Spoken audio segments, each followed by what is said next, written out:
everybody. You're watching Curry TV, and today, being the 9th of Independence, you are most welcome to this interview. Today, I am hosting one of the law students of Uganda University. He's called Subuga Emmanuel. He's in the second year of law. I want to engage him on what is there about the law, what does he know about independence, how is the independence important to him as a student of law and someone who's going to be in that field that is dealing with law in Uganda. So keep locked in. Yes, Mr. Subuga, nice to meet you. Nice meeting you, sir. It's been a while. How is the education? How is the studies? Education is going on well. We are actually preparing for exams probably by next month, by end of it. That's when we shall be having our exams. So all is moving on smoothly. Okay. My question to you, why I brought you here today? Today is the 9th of October.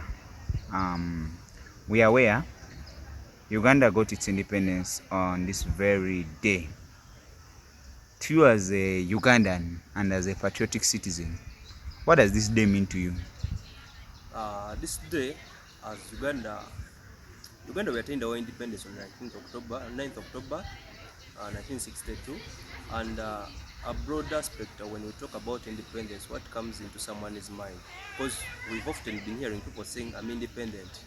But being independent, as to me, I think the scope is when someone is free from any interferences, be it help. So as we attain this independence, rightly thought as me, I think that Uganda, having attained her independence, it will be free from external influence, from external help.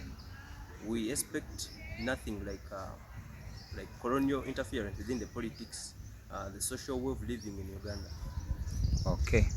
Subuga, that talking about independence, you said it was very important to you as a Ugandan. Can you, okay, look at you now in the field of law, who's studying law.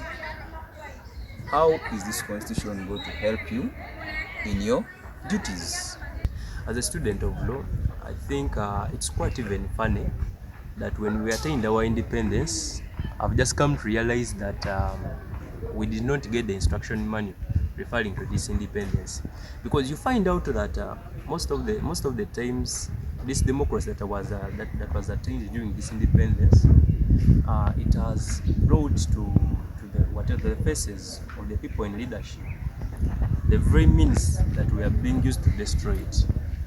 Here you find that there's a lot of violation of human rights, and as a student I would think that this constitution, like constitution right from the 1962 constitution, it has actually opened our eyes to know the essence of how we are going to be defending our rights.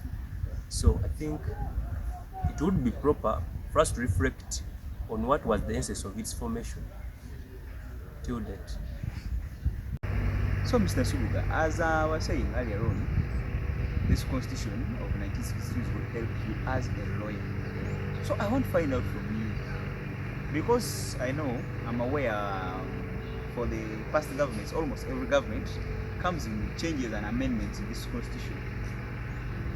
You as students of law, how are you coping up with these new bills, new laws that keep on passing out every year and annually? You can explain. So as a matter of fact, based on our constitutional development, we believe and we've always tried to copy and paste the best of what we can get from all those previous leaders. You see, during Amini's regime, that is 1971 up to 1979. So we see about we are only picking out their scope, what was best during their term, and leaving out what was worst for their term. So by so doing, we are actually trying to copy the best out of the past and pasting it to the future. And through this, we are trying to maintain rule of law. And as a matter of fact, this is how Uganda is also developing. So this isn't the end of it. What we are doing right now is probably going to reflect what is happening in the future. Okay. And I'm aware the current law schools or the Ugandan law system now, as a student of law, even you are aware, I think you do study 4 years, right? Yeah. And after 4 years, you are to go to Law Development Center for a practicing certificate. In your in your looks as Uganda celebrates 63 years, do you think it's still necessary to go to university and then you go to law school to get that LCD paper, or you just have to go direct to the field and start the law? Because I'm aware in the university they're teaching all those things. So how do you see this? Is it necessary to go to LBC or just imply direct as a lawyer? Sure, as to my opinion, I don't support that, because I believe it's just a waste of time. We've got a tendency whereby a law student studies 4 years and also 1 year to the LDC, but you find that the person who implements all these laws, these are the policemen who at times have stopped in senior force. You find the people who amend these laws are MPs, members of parliament, who are actually, whose certificate or what amends him to go there is just a senior 6 document. And the person who studies these laws goes ahead to study for 5 years, so it doesn't make any sense. So I don't support that. Okay. Yes, as Uganda celebrates 63 years, so is there any milestone that you will see that Uganda achieved in these 63 years that have impressed you as regards to the constitution and judiciary area of your field of studies?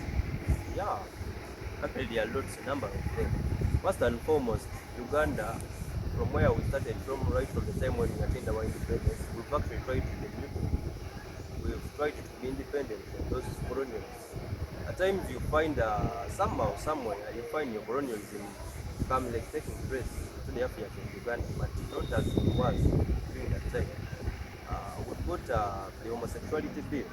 Those people were like debating about it, and then they wanted to impose it on us in order for them to send us what they claim to be foreign aid. But as Uganda, we stood as a country that is independent, and we rebutted that. We don't need something of that kind. All we need is an independent state. And I think that Uganda, we've at least tried to do that. We've tried to develop our economies without even leaning on those ones, because Uganda is rich in minerals. So, as of my say, I think it would be proper to stand with our stand. Okay. As to conclusion, what advice would you give any young person outside there that is watching this interview who wanted to become a lawyer or who is wishing to do law? What advice would you give to that person out there, since you already in the field 2 years now down the road? As a legal student, I advise someone that ignorance of the law is not a defense. You may be there out there wanting to study law, but law must be part of your life. You may want it, you may not even find ways of studying it, but you should be aware of the law. You should be aware of your rights. It's your right to know what is going on. It's your right to demand for the accountability. So my call to each one of you is that find ways of how you engage yourself into the affairs of this country. Thank you. All right, thank you so much, Mr. Subuga Emmanuel, for the little time you have agreed to sit with us. As we sign out today, keep watching Curry TV and subscribe to the YouTube channel and get more of this. I remain Habato, Curry TV.